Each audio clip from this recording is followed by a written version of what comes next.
Doctor Jayendrasinh Jadeja, એમણે આ criticise કર્યું છે. એમણે કહ્યું છે કે જાડેજા વંશનું ગૌરવ એવી મહામૂલી મિલકત હજારો માથા કાપીને મેળવવામાં આવી હતી, એવી મિલકત પાણીના ભાવે નાખી દેતા ભાવે આપી દેવામાં આવી છે.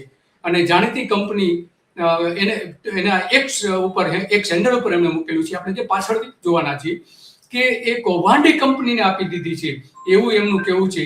આવી જ જો વડવાઓ ભવ્ય ઇતિહાસ જરા એમનું કહેવું છે, તો એમનું મ્યુઝિયમ બનાવવું હતું તમારે, અને દીકરીઓની છાત્રાલય માટે તમારે જમીન આપી હતી, તો અદાણીને કેમ આપી? સવાલ એમને ઘણા બધા ઉભા કર્યા છે.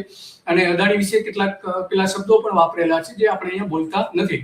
સામાન્ય વ્યક્તિ ઓછા ભાવે સોદો કરે તો સરકારે પરાણે પૂરી સ્ટેમ્પ ડ્યુટી ભરાવે છે, તો આવો સોદો સરકારે નામંજૂર કરવો જોઈએ, એવું પણ એમણે કહ્યું છે. અને એટલા માટે કે આ જે પ્રોપર્ટી છે, હેરિટેજ પ્રોપર્ટી છે, એ વેચી શકાય નહીં. આ ડોક્ટર જયેન્દ્રસિંહ જાડેજા જે છે એ ભારતના યુનિક આઈડેન્ટિટી કાર્ડ, જેને આપણે આધાર કાર્ડ કહીએ છીએ, અને ડિમોનેટાઇઝેશનની જે ખ્યાલ હતો એ એમણે આપેલો છે. અને પુસ્તકના લેખક છે ને સમાજ સેવા કરે છે.